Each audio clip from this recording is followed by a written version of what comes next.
అంత వేలెత్తి చూపించే తప్పు నేనేం చేయలేదత్తయ్య. నేను కారులో వస్తుంటే ఆ కారు సగంలో రిపేర్ వచ్చి ఆగిపోయింది. ఆటో కోసం వెయిట్ చేస్తుంటే అతను షూటింగ్ పూర్తి చేసుకుని వస్తూ నన్ను చూసి ఆగి నాకు సాయం చేయడానికి ఇంటి దగ్గర దింపేసి వెళ్ళాడు. అందులో తప్పే ఉంది? నువ్వు చెప్పేది నిజమే కావచ్చమ్మా, కానీ మనలాంటి మధ్యతరగతి వాళ్ళు మన బతుకు మనం బతుకుతున్నా చుట్టూ ఉన్న వాళ్ళకి సమాధానం చెప్పాల్సి ఉంటుంది.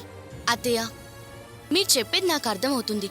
రాత్రిపూట ఒంటరిగా రోడ్డు మీద నిలబడ్డం కన్నా అతనితో కలిసి త్వరగా ఇంటికి రావడం బెటర్ అనిపించింది. నేను చేసిన తప్పైతే నన్ను క్షమించండి. అమ్మా రేవతి,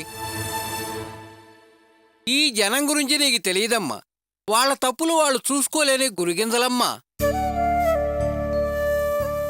మన బాగోగులను చూసి వాళ్ళు ఏడుస్తూ ఉంటారు. మన కారణం మనకుంది, అది వాళ్ళకి తెలియదు, తెలుసుకోరు కూడా. ఏదేదో వాగేస్తారు. ఇలాంటి వాటి వల్ల మన కుటుంబ గౌరవం దెబ్బతింటుందేమోనని వాసు నిన్ను నటించద్దు అంటున్నాడు. నీ మీద నీ వృత్తి మీద గౌరవంతో నేను అది సపోర్ట్ చేశాం. చూడమ్మా రేవతి, ఇంకోసారి ఇలా జరగకుండా చూసుకో.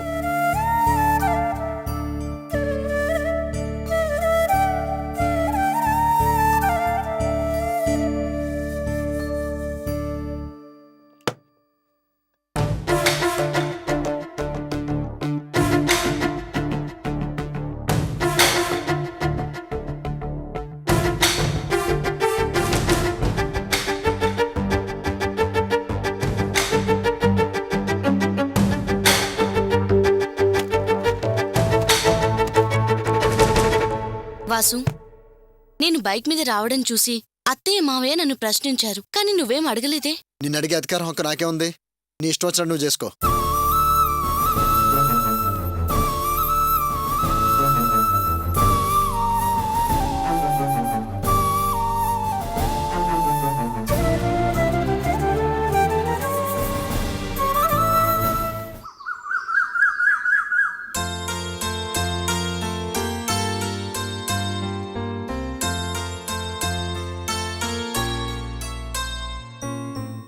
గోపి, ఏంట్రా తీసుకొస్తున్నావు?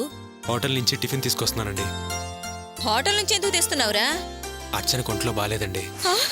ఏంటి, అర్చనకి ఒంట్లో బాగాలేదా? ఏమైందిరా? భయపడాల్సిందేం లేదండి.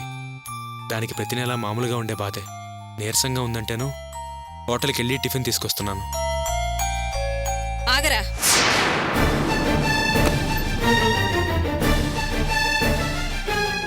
ఎందుకురా నాతో అబద్ధం చెప్పావు? నేను మీతో అబద్ధం చెప్పానా? అవునరా, మీరు నన్ను బిడ్డగా అనుకోకపోయినా నేను మాత్రం మిమ్మల్ని తల్లిగానే అనుకుంటున్నాను అని అన్నావా లేదా? అవునండి, ఇప్పటికీ అదే మాట అంటున్నాను. నేను మనస్ఫూర్తిగా మమ్మల్ని తల్లిగానే చూస్తున్నాను. నేను మీతో అబద్ధం చెప్పానంటున్నారేంటండి? చూసావా, ఇప్పుడు కూడా పరాయి మనిషితో మాట్లాడుతున్నట్టు మీరు అండి అని అంటున్నావు. నువ్వు నన్ను నిజంగా తల్లి అనుకుంటే అమ్మ అని పిలవాలి కదరా. అలా పిలవాలని నీకెందుకు అనిపించట్లేదురా?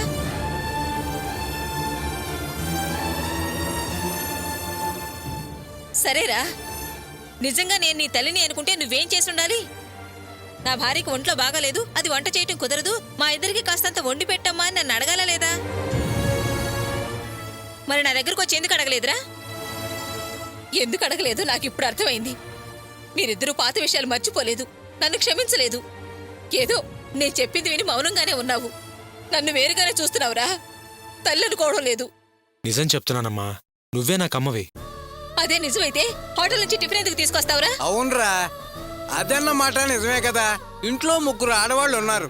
ఈ విషయం వాళ్ళతో ఓ మాట అనొచ్చు కదా నువ్వు. నాన్నా, ఎవరిని ఇబ్బంది పెట్టడం నాకు ఇష్టం లేదు, అందుకే చెప్పలేదు. ఒరేయ్, ఇబ్బంది అని మేమనుకున్నా నువ్వనుకున్నా మమ్మల్ని పరాయి వాళ్ళలా చూసినట్టేరా? అదేం లేదమ్మా. చూడయ్య గోపి, నేను నిన్ను మాట్లాడిన ప్రతి మాట నా గుండెల్లో నుంచి వచ్చిన మాటేనయ్యా. మారిపోయానురా, నిజంగా మారిపోయాను.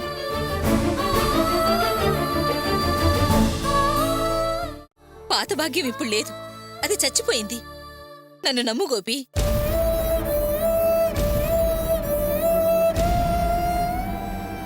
నువ్వే నా పెద్ద కొడుకువి, అర్చన నా పెద్ద కోడలని నేను మనస్ఫూర్తిగా అనుకుంటున్నాన్రా.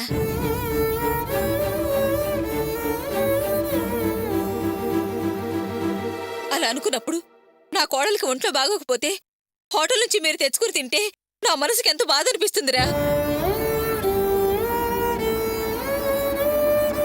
సర్లేరా, జరిగిందేదో జరిగిపోయింది. అందుకే నేను ఒక నిర్ణయానికి వచ్చాను.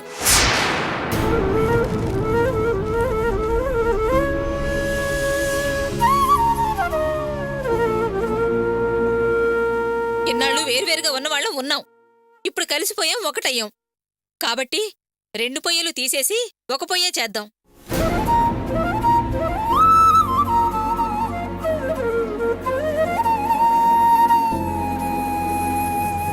అందరం కలిసి మునుపట్లాగానే ఉందాం. కలిసి వండుకుందాం, కలిసి తిందాం.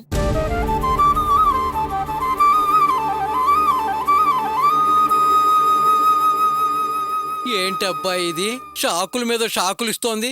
ఇది కళా నిజమా? అమ్మో, అత్తయ్య, మీ మాటలు వింటుంటే చాలా ఆనందంగా ఉంది. బావా, ఇదివరకులాగే అందరం కలిసుందాం.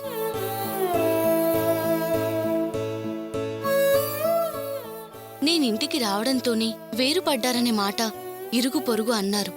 నా మనసులోనూ ఆ బాధ ఉండేది. ఇవాళ ఈ మాట విన్నాక చాలా హ్యాపీగా ఫీల్ అవుతున్నాను. నా మనసు ప్రశాంతంగా ఉంది. నా మీద నుంచి ఆ నింద తొలగిపోతుంది. సరే అనండి బావా.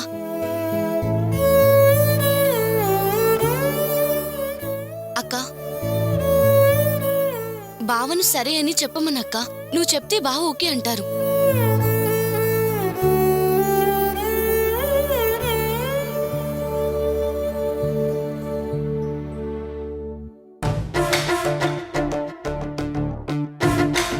ఏంట్రా ఆలోచిస్తున్నావు? సరే అనరా.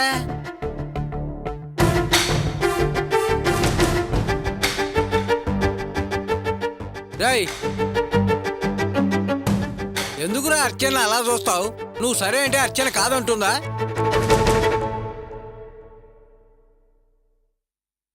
సరే అనరా. సరే అనండి బావా. చూడండి, దయచేసి నన్ను ఎవరూ తప్పుగా అర్థం చేసుకోవద్దు. మనందరం కలిసి ఉండడం నాకు ఇష్టం లేదు.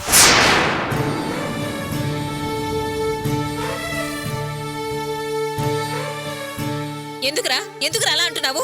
ఎందుకు బాగుండదు? నాకు అర్థమైందిరా. ఏదో నా బాధంతా చెప్పుకున్నానని మాట వరుసకు క్షమించారే కాని మనస్ఫూర్తిగా క్షమించలేదురా. పాత గొడవలు మర్చిపోలేదు. అది నిజమేలే. ఎలా క్షమించగలరు? అమ్మా, నేనేమీ పాత విషయాలు మనసులో పెట్టుకును, లేకపోతే నేను క్షమించుకో ఈ మాట అనలేదమ్మా. మనందరం బాగుండాలి, మన భవిష్యత్తు కూడా బాగుండాలనే ఈ నిర్ణయం తీసుకున్నాను. ఏంట్రా నువ్వు మాట్లాడేది? అందరూ కలిసి ఉంటే బాగుండవా? నాన్న, మనం ఇప్పటిదాకా విడివిడిగా ఉన్నాం. అమ్మ ఇప్పుడు సంతోషంలో అందరం కలిసిపోదాం ఉంటుంది. ఆవేశంలోనూ సంతోషంలోనూ తీసుకునే నిర్ణయాలు కరెక్ట్ కాదు నాన్న. ఎలాంటి నిర్ణయమైనా నిదానంగా తీసుకోవాలి. అప్పుడే అది సరైన నిర్ణయం అవుతుంది.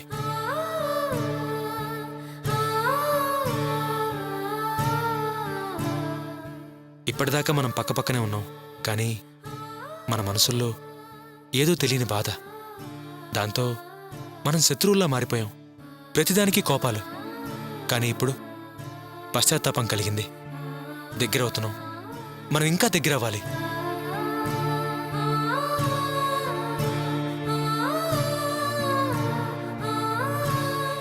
అందుకే అంటారు, ప్రేమకు కానీ కోపానికి కానీ హద్దంటూ ఉంటుంది అని. ఆపేక్ష రాగానే ఎత్తేసుకోవడం, అసహ్యం కలిగినప్పుడు ఎత్తి కుదేయడం కరెక్ట్ కాదు.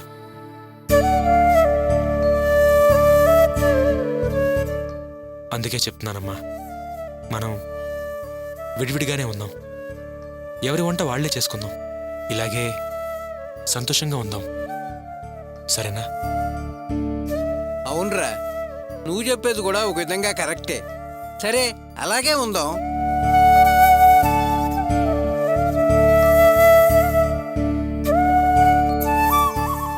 గోపి ఇల్లు ఇదేనా?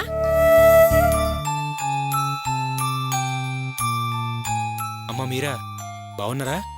రండి రండి. రండమ్మా. అర్చన, మన శివగాడు అత్తగారు. రండమ్మా రండి. చెయ్యదులు.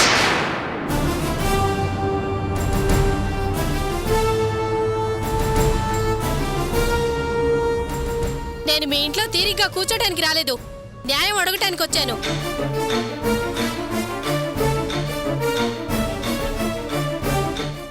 నువ్వు చాలా మంచివాడు అనుకున్నా, ఇలా చేయటం ఏమన్నా బాగుందా? ఇలా అయితే నువ్వేం బాగుపడతావు? ఏమైందమ్మా? వస్తూనే ఇంత మాట అనేశారు, ఎందుకంత కోపంగా ఉన్నారు? నువ్వు చేసిన పనికి కోపం రాకుండా మా నాయనే అని భలే ఘనకార్యం చేసావని మెచ్చుకోవాలా?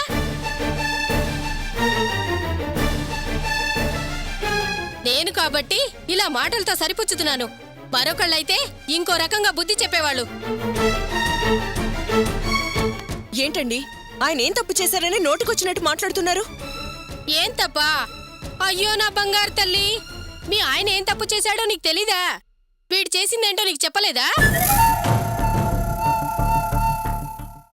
చూడండమ్మా, మీరేదో కోపంగా ఉన్నారని నాకు అర్థమైంది, కానీ ఆ కోపానికి కారణం ఏంటో, నేనేం తప్పు చేశానో నాకు అర్థమయ్యేలా చెప్పకుండా మీరిలా మాట్లాడితే నేనేం సమాధానం చెప్పగలనమ్మా? అలాగా? అయితే పూర్తిగా చెప్తాను, శ్రద్ధగా విని సమాధానం చెప్పు. నేను నా కూతురికి 20 తులాల బంగారం ఇచ్చి పంపించాను. ఇప్పుడు దాని దగ్గర గురువింద గింజంత కూడా లేదు. అలా అది బోసి మెడేసుకుని తిరగడానికి కారణం ఎవరు? నువ్వు కాదు?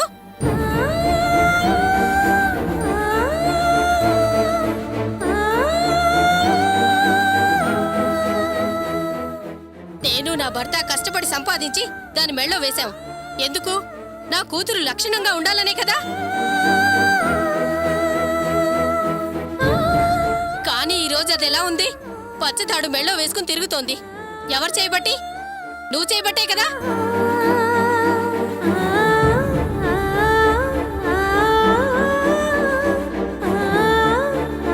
మా బంధువులింట్లో పెళ్లికి అది రాకుండా అల్లుడు ఒక్కడే వచ్చాడు. ఏంటి మీరొక్కళ్లే వచ్చారని అడిగితే దానికి ఒంట్లో బాగోలేదని అబద్ధం చెప్పాడు. పొద్దున బాగా మాట్లాడిన అమ్మాయి ఒంట్లో బాగోలేకపోవడం ఏంటని విచారిస్తే అప్పుడు అల్లుడు మా మీద కోపం తెచ్చుకుని జరిగిందంతా వివరంగా చెప్పాడు. మా అమ్మాయి నగలు నువ్వు తాకట్టు పెట్టుకోవడం ఏమన్నా న్యాయంగా ఉందా?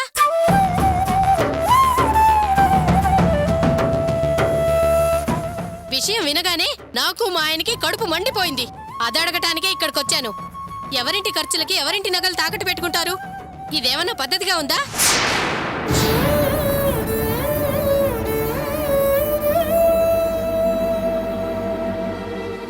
వేరేవాడి పెళ్ళ నగలు తాకట్టు పెట్టి నీ కష్టాలను అడ్డం వేసుకోవడం న్యాయమా?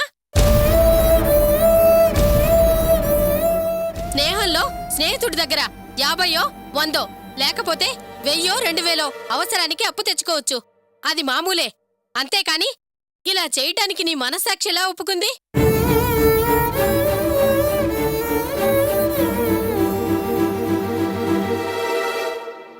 ఇలా పరాయి పెళ్ళాల నగలు తాకట్టు పెట్టుకోవడం మగాళ్ళ లక్షణమేనా?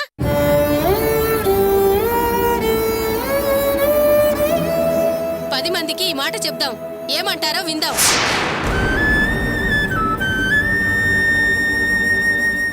నేనింత మాట్లాడినా నువ్వేం సమాధానం చెప్పకుండా అలా మౌనంగా నిలబడ్డావు. నా కూతురు నగల సంగతేంటో తేల్చి చెప్పు. అదడుగుదామనే మా ఊరి నుంచి నేరుగా ఇక్కడికొచ్చాను.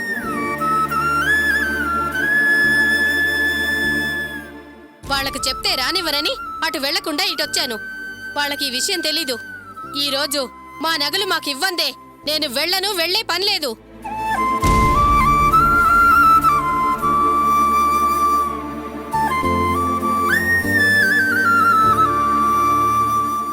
ఏంటయ్యా ఏం మాట్లాడవు?